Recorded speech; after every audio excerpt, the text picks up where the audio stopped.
America ने drugs तस्करी के खिलाफ अपनी कार्रवाई को अब खुली सैन्य मुहिम में तब्दील कर दिया है। अमेरिकी सेना ने कैरिबियाई क्षेत्र में एक संदिग्ध बोट पर हमला किया। यूएस आर्मी के अनुसार इस नाव में ड्रग तस्करी की जा रही थी। इस हमले में 3 लोगों की मौत की जानकारी भी मिल रही है। तो बड़ी खबर इस वक्त हम आपको बता रहे हैं। कैरिबियाई क्षेत्र में यूएस की सेना ने एक बार फिर से ये जबरदस्त अटैक किया है। अमेरिकी सेना की स्ट्राइक में 4 लोगों की मौत की भी जानकारी मिल रही है। ड्रग्स तस्करी के खिलाफ अमेरिका के द्वारा ये हमला किया गया है। मोर्चा खोल दिया है यूएस ने और साथ ही सैन्य कार्रवाई में ये पूरी कार्रवाई को तब्दील करता हुआ अमेरिका अब नजर आ रहा है। कुछ फुटेजेस भी सामने आ रही हैं लगातार, कैसे अमेरिका ड्रग्स तस्करी के खिलाफ अपनी कार्रवाई को खुली सैन्य मुहिम में तब्दील कर चुका है। अमेरिकी सेना ने कैरिबियाई क्षेत्र में एक संदिग्ध बोट पर निशाना साधा और यूएस आर्मी के द्वारा ये दावा किया गया है, बताया गया है कि इस नाव में ड्रग्स तस्करी की जा रही थी। इस वजह से इसको निशाना बनाया गया और तबाह कर दिया गया। इस हमले में 3 लोगों की मौत हो गई है। और इस बीच एक और बड़ी खबर हम आपको बता दें, बांग्लादेश की राजनीतिक फिजा में 2 दशक के बाद एक बड़ा बदलाव आया है। कल आए चुनावी नतीजों ने यह साफ कर दिया कि तारिक रहमान के नेतृत्व वाली बांग्लादेश नेशनलिस्ट पार्टी यानी कि बीएनपी सत्ता में शानदार वापसी कर रही है। और ऐसे में तारिक रहमान की पार्टी और उनके सहयोगी दलों ने 300 सीटों में से 200 से अधिक सीटें जीती हैं। बीएनपी की इस प्रचंड जीत के बाद खालिदा जिया के बेटे तारिक रहमान आज प्रधानमंत्री पद की शपथ भी ले सकते हैं। पीएम मोदी ने तारिक रहमान को फोन पर उनकी जीत के लिए बधाई दी और कहा है कि भारत लोकतांत्रिक, प्रगतिशील और समावेशी बांग्लादेश के प्रति अपना समर्थन जारी रखेगा।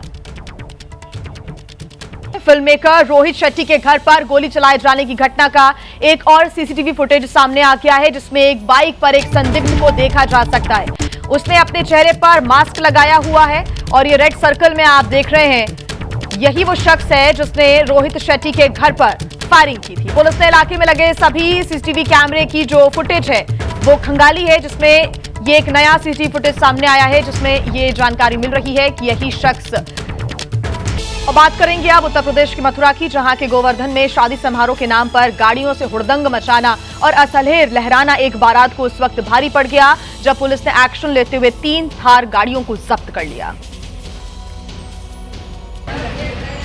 दरअसल पिछले साल 10 दिसंबर को गोवर्धन के देवसेरस गांव में एक बारात आई थी, लेकिन बारात के दौरान बारातियों ने जो लग्जरी गाड़ियों से हूटर बजाए और असले लहराए, उससे स्थानीय लोग दहशत में आ गए। टीवी स्क्रीन पर दिख रहा है कि ये वीडियो 10 दिसंबर का है। स्थानीय लोगों और वायरल वीडियो के अनुसार बारातियों ने गांव की संकरी गलियों में तेज रफ्तार से गाड़ियां दौड़ाई। गाड़ियों की छतों पर बैठकर और सनरूफ से बाहर निकलकर अवैध तमंचे और पिस्टल लहराई। बारात के नाम पर हुए शक्ति प्रदर्शन से ग्रामीण दहशत में आ गए और उन्होंने अपने घरों के दरवाजे खिड़कियां बंद कर ली। लेकिन जब इसका वीडियो वायरल हुआ तो पुलिस ने संज्ञान लिया और जांच में मामला सही पाया तो 16 दिसंबर 2025 को करीब 20 अज्ञात कार सवारों के खिलाफ मुकदमा दर्ज कर लिया। अब इसी कार्रवाई के तहत पुलिस ने इन थार को जब्त किया है।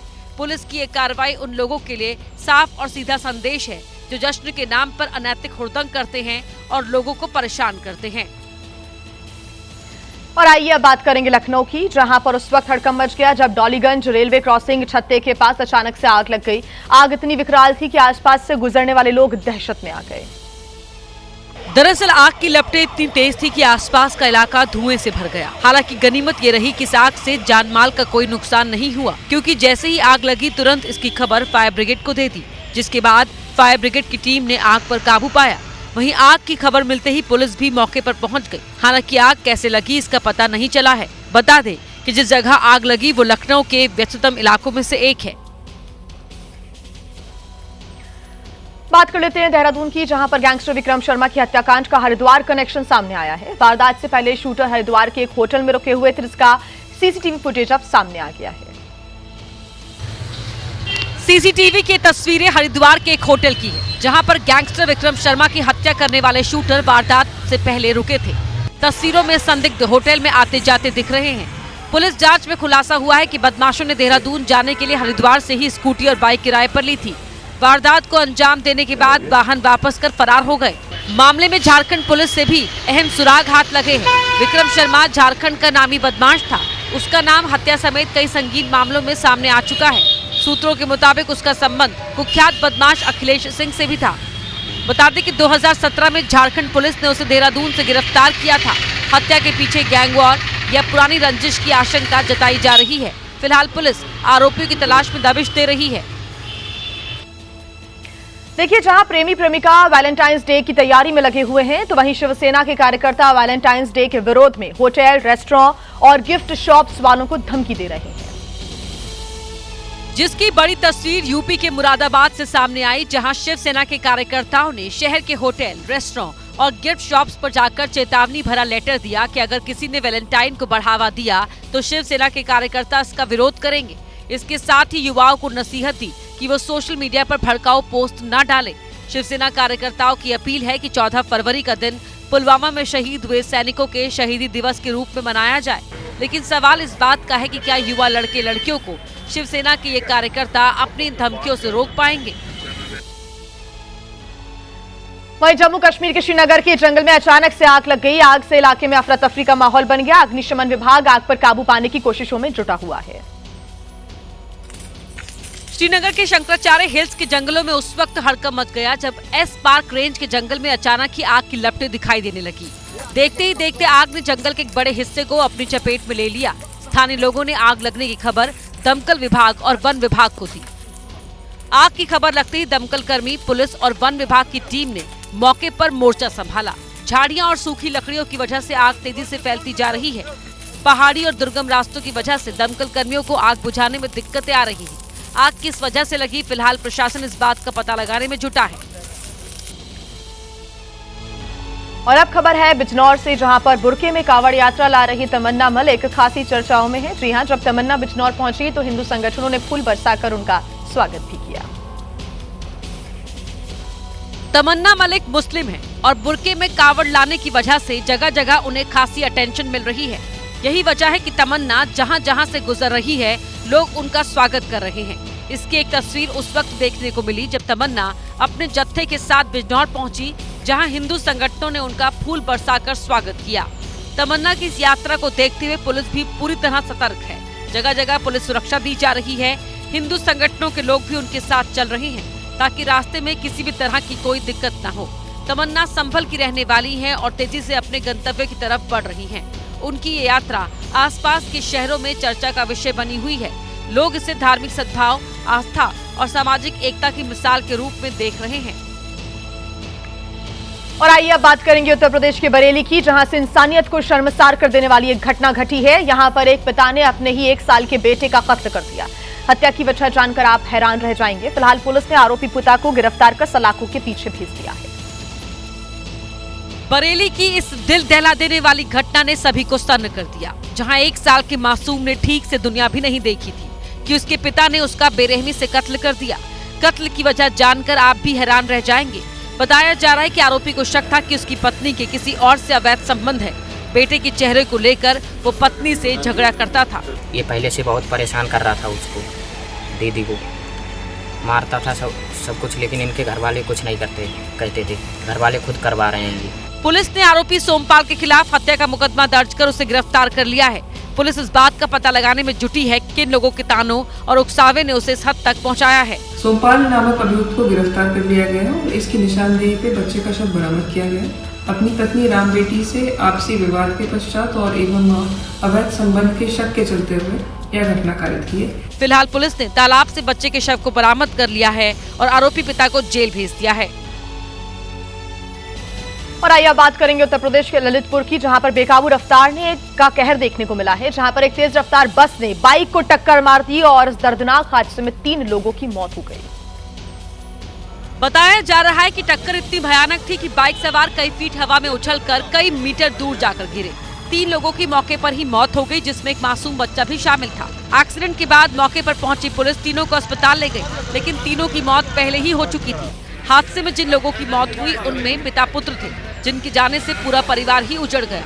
बताया जा रहा है कि तीनों बाइक पर ससुराल से लौट रहे थे, तभी बस ने टक्कर मार दी। पुलिस ने टक्कर मारने वाली बस को जब्त कर लिया, लेकिन बस का ड्राइवर मौके से फरार हो गया। अब पुलिस आरोपी ड्राइवर की तलाश में जुटी है। बात करते हैं हरियाणा की, जहां के ऊर्जा मंत्री अनिल विज और कैथल के एसपी उपासना सिंह के बीच एक मीटिंग में बहसबाजी हो गई। अनिल विज कैथल में आयोजित जिला कष्ट निवारण समिति की बैठक में हिस्सा लेने के लिए पहुंचे थे।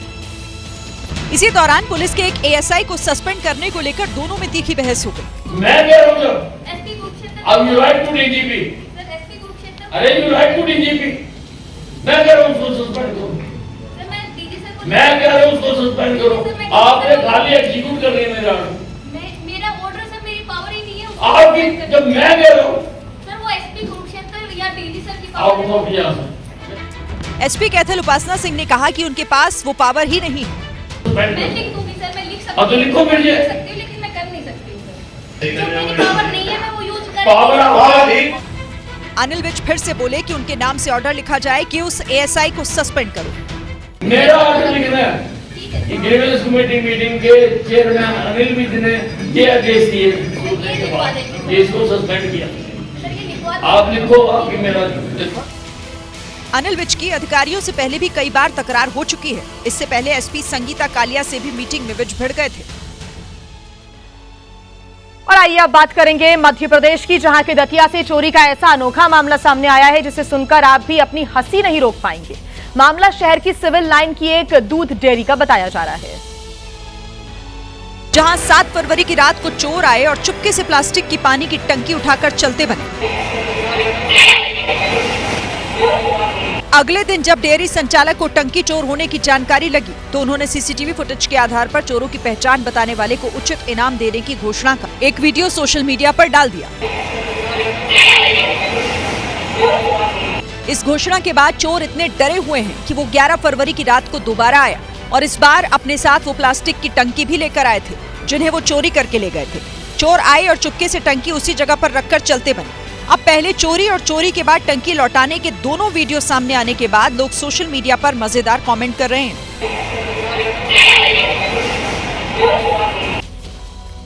वहीं केरल के कोझिकोड की एक बुजुर्ग महिला का वीडियो सोशल मीडिया पर खूब वायरल हो रहा है। ये अम्मा फुटपाथ पर जा रही थी, तभी उनके सामने एक स्कूटी सवार आ जाता है। पैदल चलने वाले रास्ते पर स्कूटी देखकर अम्मा अड़ गईं और स्कूटी सवार से वो भिड़ गईं। कैसे ये सब कुछ हुआ आपको दिखाते हैं। अम्मा फुटपाथ पर एक स्कूटी वाले का रास्ता रोककर खड़ी हो गई। उसने निकलने की बहुत कोशिश की लेकिन वो डटी रही। कभी हाथ फैलाकर तो कभी पैर लगाकर स्कूटी को रोक कर रखा। स्कूटी वाला भी पीछे हटने को तैयार नहीं था।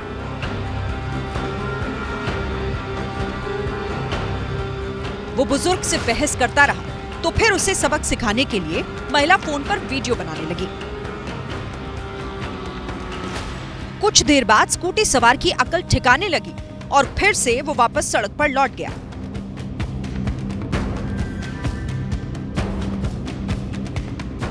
केरल की इस तस्वीर से सीखना चाहिए कि फुटपाथ पैदल चलने वालों के लिए है, न कि स्कूटी बाइक दौड़ाने के लिए। तस्वीरें सोशल मीडिया पर वायरल हुई। लोग अम्मा की पहल की तारीफ करने लगे। इस बीच केरल पुलिस ने फुटपाथ पर स्कूटी वाले को सुधारने के लिए अम्मा को सम्मानित किया। और आइए बात करेंगे राजस्थान की, जहां पर एंटी करप्शन ब्यूरो ने एक जूनियर असिस्टेंट के खिलाफ आय से अधिक संपत्ति के मामले में छापामार कार्रवाई की, जिसमें बीकानेर और फलौदी जिले में 5 जगहों पर तलाशी ली गई।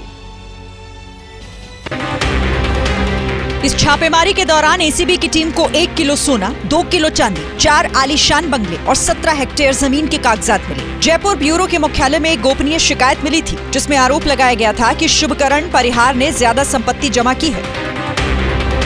कुछ इसी तरह का मामला बेंगलुरु से भी सामने आया।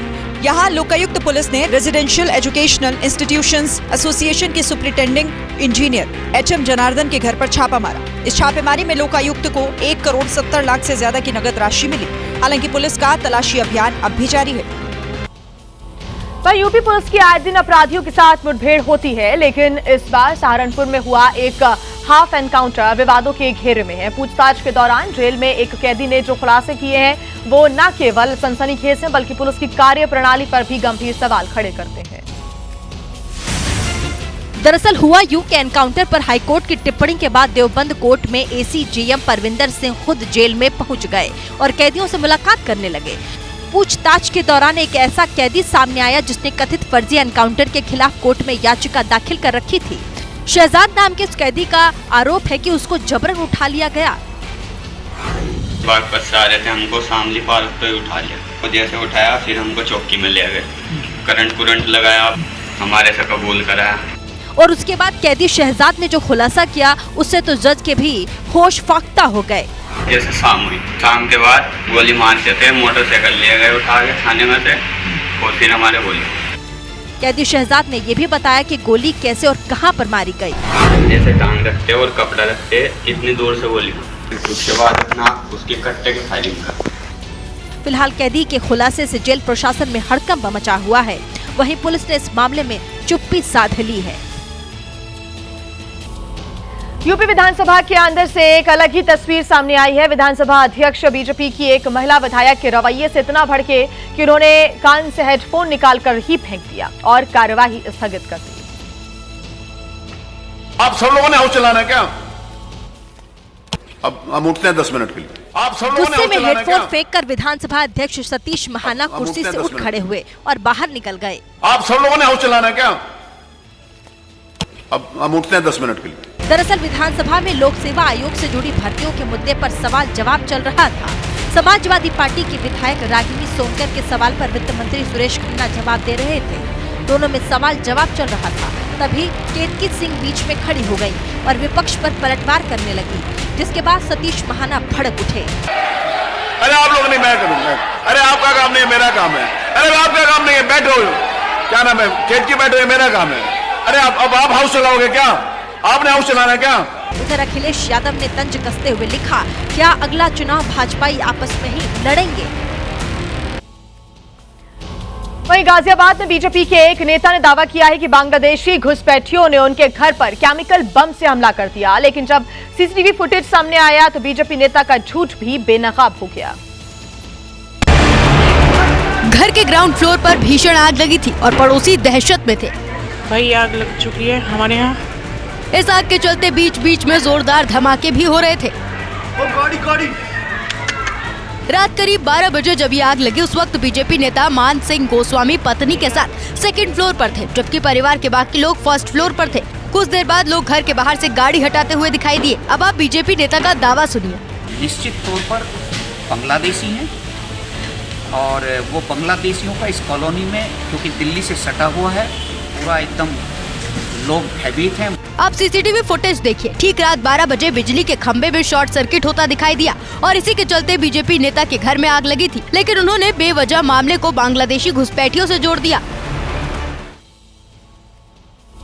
वहीं मुंबई के कुर्ला रेलवे स्टेशन पर एक हादसा होते होते टल गया। यह हादसा तब हुआ जब बुजुर्ग महिला चलती हुई ट्रेन से उतरने की कोशिश कर रही थी, तभी उनका संतुलन बिगड़ गया, जिसके बाद वो महिला ट्रेन और प्लेटफॉर्म के बीच घसीटने लगी। तभी वहां मौजूद एक टीसी की नजर उस महिला पर पड़ी। टीसी ने भी बिना देर किए उस महिला को ट्रेन से दूर खींच लिया। इस दौरान वो महिला ट्रेन में चढ़ने की कोशिश कर रहे एक युवक के पैरों के नीचे आने से भी बची। अगर थोड़ी सी भी देर हो जाती तो उस महिला की जान खतरे में पड़ सकती थी। इस घटना के बाद वहां मौजूद सभी लोगों ने टीसी की जमकर तारीफ की।